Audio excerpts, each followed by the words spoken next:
शेर दा ताल्लुक हा नाल हुंदा।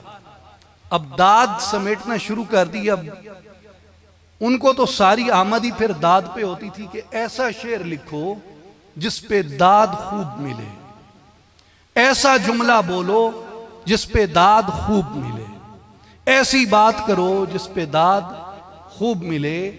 तो दादे वाह वाह समेटते समेटते लखनऊ और दिल्ली से वो कल्चर जब आगे फैला तो दादे वाह वाह समेटते समेटते जो शायरी थी वो मीर की, गालिब की, दर्द की, बेदिल की, इकबाल की अजीम उल मर्तबत शायरी से निकल के वो फेसबुक के ठरकियों के हाथ आ गई।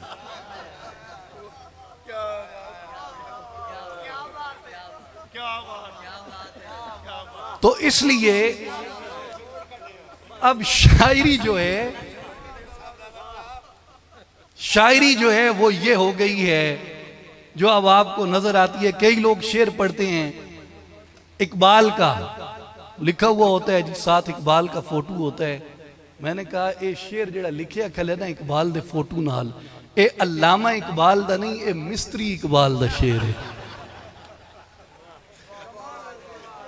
भाई। फिर हालत तो ये हो जाती है। और यही हशर जो है वो खतीबों का हुआ। भाई मैं अपने मेरा कबीला है ये, मैं खतीब हूं। मैं अब आपको एक बात आ गई है तो मैंने अपने शेख की बारगाह में अर्ज की थी कि नवाज दोहरा मैंने दुगना दे, डबल दे। नवाज दोहरा मेरे रूप भी तो दोहरे हैं, नवाज दोहरा। ये मैं दस्त बस्ता हाथ हुजूर माई बाप के कदमों की तरफ अर्ज करके कर रहा हूं कि नवाज दोहरा मेरे रूप भी तो दोहरे हैं, खतीब शोख अलग, बंदे खराब अलग। तो खिताबत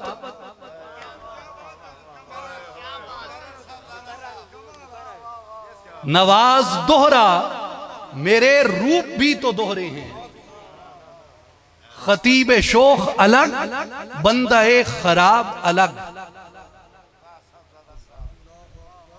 तो अब मेरे इस कबील से हूं, इस महकमे से हूं, इस शोबे से हूं। तो जब मैं तारीख के इन औराक का मुतालिया करता हूं कि शोबे तबाह कैसे होते हैं, शोबे हलाकत में कैसे पड़ते हैं, तो मेरे सामने मुशायरों की मिसाल आती है कि जब दाद समेटने के लिए जुमले बोले जाए तो शायर वो है जो दाद से बेनियाज होकर गुफ्तगू करे, शायर वो है जो दाद से बेनियाज होकर सुखन कहे, शायर वो है जो दाद से बेनियाज होकर शेर कहे, और खतीब वो है जो दाद से बेनियाज होकर खिताब करे।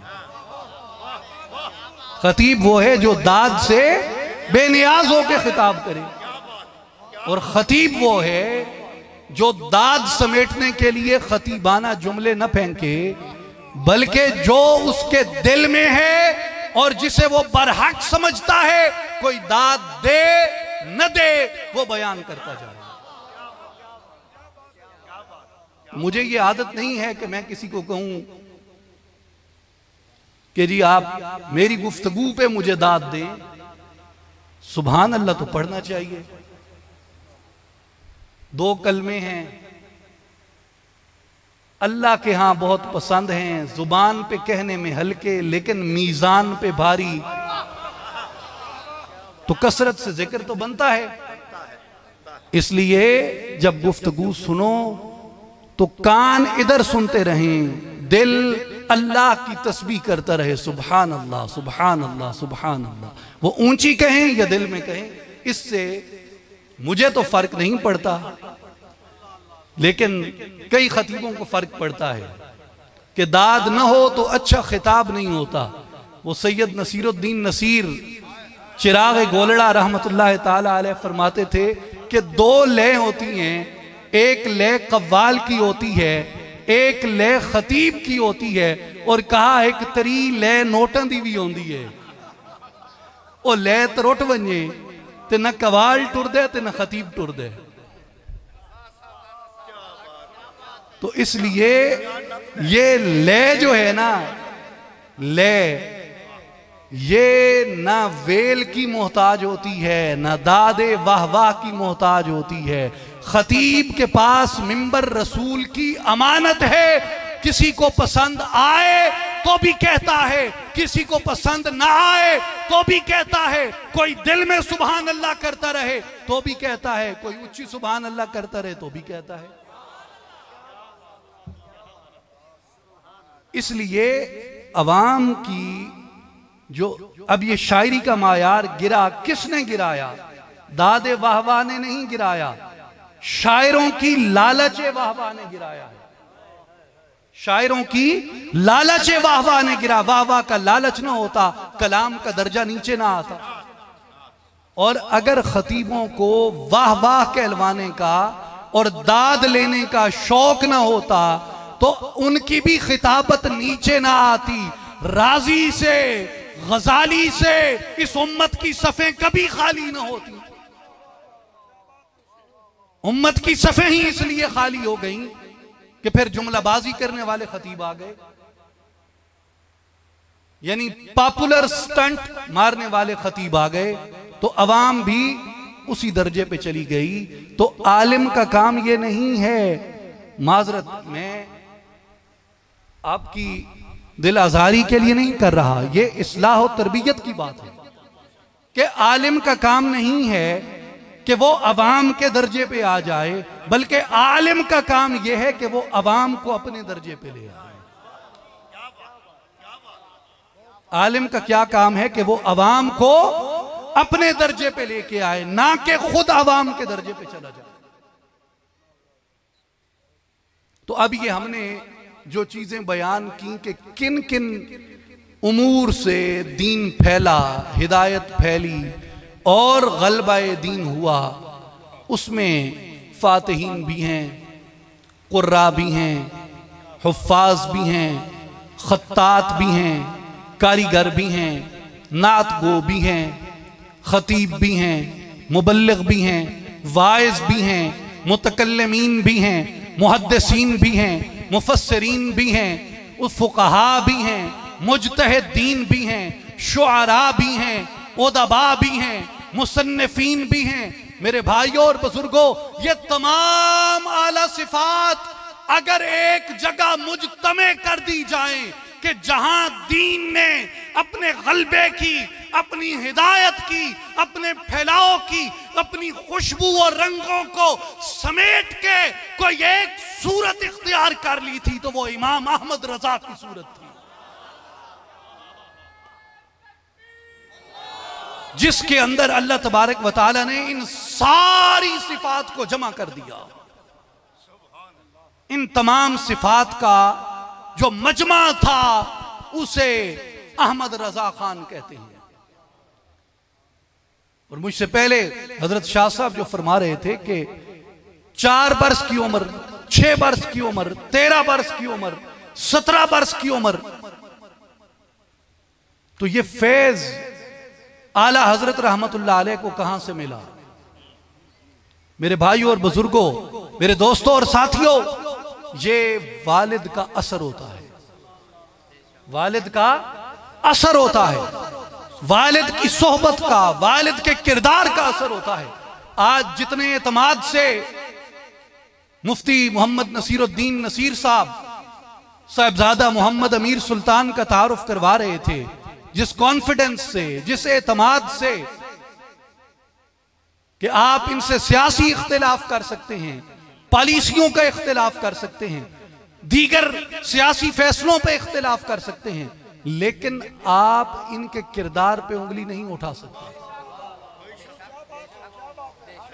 इसलिए कि इसकी इंस्पिरेशन कौन है? मेरे भाई की। इनका रोल मॉडल कौन है? वो अलहाज हजरत मोहम्मद नजीर सुल्तान साहब हैं। और अगर मैं अलहाज साहबजादा मोहम्मद नजीर सुल्तान साहब की बात करूं, मैं बहुत छोटा हूं, मेरा ये मनसब नहीं है कि मैं इनके बारे में कोई बात करूं, लेकिन जो मैंने देखा, जो मेरा मुशाहिदा है, वो ये है कि अगर इनका किरदार ऐसा है कि इनसे आप सियासी मुखालफत के बावजूद भी, आज देखें मीडिया का जमाना है, सोशल मीडिया का जमाना है, कौन सा सियासी घराना पाकिस्तान का ऐसा है जिसकी इज्जत पगड़ी को पकड़ के मीडिया ने और सोशल मीडिया ने नहीं उछाला? कौन सा सियासी घराना है ऐसा? लेकिन अगर कोई शख्स इतनी प्रैक्टिकल सियासत, इतनी मुतहर्रिक सियासत करने के बावजूद भी आज भी बेदाग बैठा है, तो उस बेदाग बाकिरदार सियासतदान का नाम मोहम्मद नजीर सुल्तान है। इसका सोर्स ऑफ इंस्पिरेशन कौन था? इस शख्सियत का सोर्स ऑफ इंस्पिरेशन कौन है? तो मैं अलहाज हजूर किबला हाजी सुल्तान अब्दुल मजीद साहब रहमतुल्लाह अलैह को देखता हूं, उनकी सोहबत का, उनकी तरबियत का, और इनके वालिद गिरामी आरिफ बिल्लाह, वली कामिल, कुतब मुकम्मल हुजूर हजरत सुल्तान मोहम्मद नूरुल हसन रहमतुल्लाह ताला अलैह की जात गिरामी है। तो ये जो इंस्पिरेशन होती है ये वालिद से मिलती है, ये बड़ों से मिलती है, ये सोहबत से मिलती है। औलिया क्यों सोहबत के कायल थे? आप देखें ना, मुफस्सिरीन को भी, मुहद्दिसीन को भी, वो ये कहते हैं कि ये दुरुस्त है कि अल्लाह ने किताब भेजी। ये सुने, बात सुने, गौर तलब है। ये दुरुस्त है कि अल्लाह ने किताब भेजी, लेकिन किताब के साथ मोहम्मद मुस्तफा की सोहबत भी अता फरमाई। तो दीन सिर्फ किताब से समझ नहीं आता जब तक कि मुस्तफा की सोहबत मुयस्सर ना हो, जब तक कि कमली वाले की मजलिस मुयस्सर ना हो। आज कितना कुरान पढ़ा जाता है? कुरान तो वही है, किताब तो वही है। और ये नहीं कि ये सिर्फ हमारे यहां है कि जी सानू माने दी समझ नहीं आती, जिन्ना अरबा नू माने दी समझ आती है, उन्होंने चोखे कुरान नजर आते, उन्होंने जी साढ़े जितने आखे जी कुरान समझ नहीं आता, ता कुरान नाल ताल्लुक कोई नहीं। वो अरबा नू ते समझ आंदे, उन्होंने ते अपनी जबान है, ओ क्यों सा रंगे ओ सा रंगेन। तो एदा मतलब है कि सिर्फ कुरान काफी नहीं जब तक ताल्लुक कुरान आले नाल न बढ़ मंजे। और ये फिक्र रजा का खुलासा है, ये फिक्र रजा का खुलासा है। जो मुनकरीन सुन्नत उठे उनके सामने यही एक बात थी। और मैंने बुजुर्गों की सोबत में एक जगह पर यह बात सुनी कि उन्होंने कहा कि 4 किताबें आई हैं। कितनी? 4।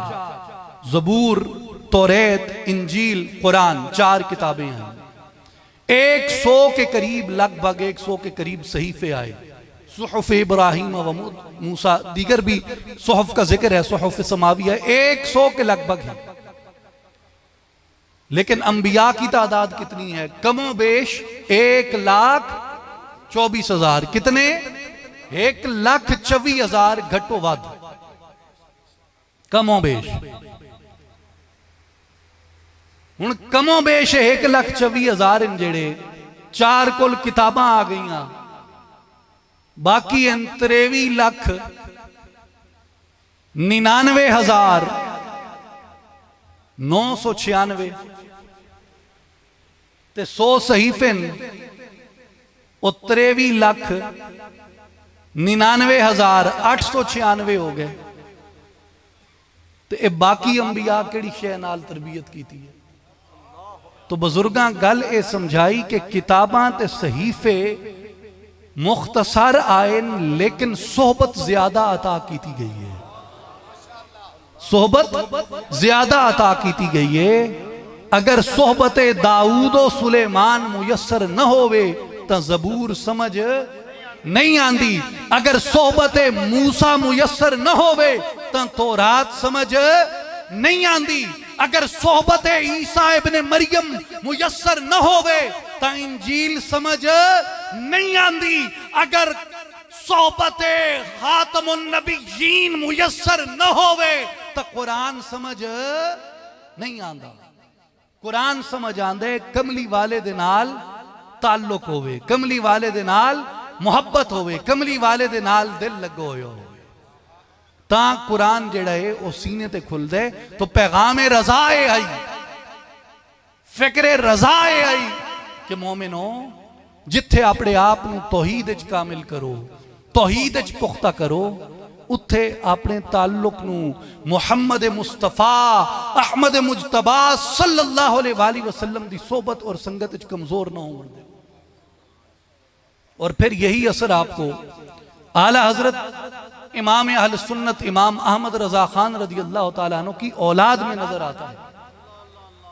याद रखें, आला हजरत सिर्फ नात गो शायर नहीं है, वो नात गो शायर हैं, इसमें कोई शक नहीं है,